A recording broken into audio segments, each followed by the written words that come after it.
أعوذ بالله السميع العليم من الشيطان الرجيم شهر رمضان الذي أنزل فيه القرآن رب ذوالجلال کی رحمت کہ اپنی کرم نوازی سے ہمیں کس مقدس مبارک بے مثال مہینے تک پہنچایا اور ہماری نالائکی، سیاہکاری، سرکشی، نافرمانی کہ ہم اپنے پاپوں کی وجہ سے، اپنی سیاہکاریوں کی وجہ سے کن مصیبتوں میں جکڑے ہیں، اور ایسے جکڑے ہیں نہ چپ کر سکتے ہیں، نہ بول سکتے ہیں، نہ جانتے ہیں قدم آگے بڑھائیں کہ پیچھے کریں۔ یہ رونا ہے میرا اور آپ کا، کس پر؟ اپنے آپ۔ روتے رہیں ہماری نالائکی اس سے بہت زیادہ، ہم ناقدرے، نہ شکرے۔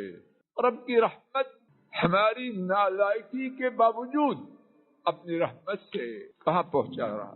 اللہ نصیب کرے میرے اور آپ سب کے، ہمارے کنبوں اور پیاروں کے یہ بے مثال مہینہ، اور اللہ کرے کہ یہ مہینہ مجھے آپ کو، ہمارے کنبوں کو، پیاروں کو میسر بھی آئے اور اس میں ہمارے پاپ دھل جائے۔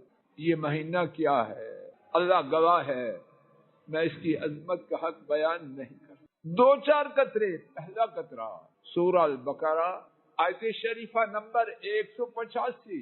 اللہ مالک نے فرمایا شہر رمضان الذی انزل فیہ القرآن۔ رمضان کا مہینہ کیا ہے؟ اللہ اکبر۔ رمضان کی شان و عظمت کے بارے میں کچھ نہ ہو، ایک یہ ٹکڑا بہت کافی۔ رمضان کا مہینہ وہ ہے، اس کی شان و عظمت کے بارے میں قرآن نازل کیا گیا۔ اخبار میں پیسے دے کے تصویر لگ جائے اور جھوٹ موٹ 3 سطری خبر آ جائے، لوگ پھولے سماتے ہیں، جھوٹ کا پلندہ، اور اس پہ فخر کرتے ہیں۔ اور جس چیز کی شان و عظمت میں وہ کتاب بولے، جس ایسی کتاب نہ کائنات میں تھی، نہ ہے، نہ ہوگی، اس چیز کی شان و عظمت کا اندازہ میں اب دنیا میں کیسے کروں؟ دوسرا نقطہ، ہمارے نبی کریم صلی اللہ علیہ وسلم نے فرمایا، امام احمد رحمہ اللہ تعالی نے حضرت ابو ہریرہ رضی اللہ تعالی عنہ کے حوالے سے اس حدیث کو روایت کیا۔ نبی محترم صلی اللہ علیہ وسلم نے فرمایا، مسلمانوں پر کوئی مہینہ رمضان سے اعلیٰ نہیں آیا۔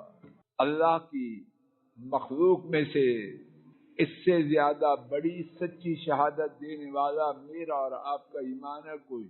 مسلمانوں پر رمضان سے اچھا، رمضان سے اعلیٰ کوئی مہینہ نہیں آیا، اور منافقوں پر رمضان سے زیادہ برا مہینہ کوئی نہیں آیا۔ اللہ اکبر۔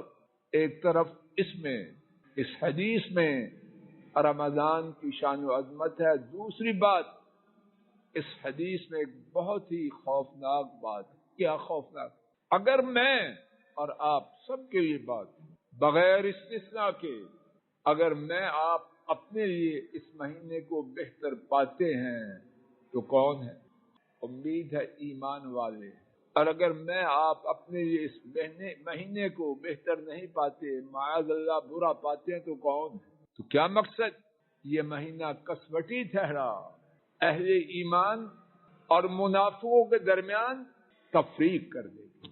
اللہ کرے ہم اپنی نالائکی کے باوجود اہل ایمان میں ہو۔ تیسرا نقطہ، امام احمد اور امام نسائی حضرت ابو ہریرہ رضی اللہ تعالی عنہ سے روایت کرتے ہیں، نبی کریم صلی اللہ علیہ وسلم نے فرمایا، تمہارے پاس کیا آیا ہے؟ رمضان آیا، اور اس کے بعد ان کانوں کے ساتھ میں آپ دل کے کان بھی کھول دیں۔ بات میرے اور آپ کے مقصد، تمہارے پاس رمضان ہے۔ کیا ہے رمضان؟ شہر مبارک، بابرکت مہینہ۔ حضرات محدثین نے آپ کے فرمان بابرکت مہینہ اس کے دو معنی بیان کی ہیں، دونوں ہی شاندار۔ پہلا معنی، نبی محترم صلی اللہ علیہ وسلم امت کو دعا دے رہے ہیں، جو سب سے بلند و بالا ہے ان کی دعا بھی سب سے اونچی۔ تو کیا دعا ہے؟ اللہ اس مہینے کو آپ کے لیے، امت اسلام، اللہ تعالیٰ اس مہینے کو ہمارے لیے اور آپ کے لیے بابرکت بنا، اور برکت بجائے خود عظیم چیز۔ اور دوسرا معنی کہ یہ مہینہ سراپا برکت ہے، دنیاوی اعتبار سے، اخروی اعتبار۔ وآخر دعوانا ان الحمد للہ رب العالمین۔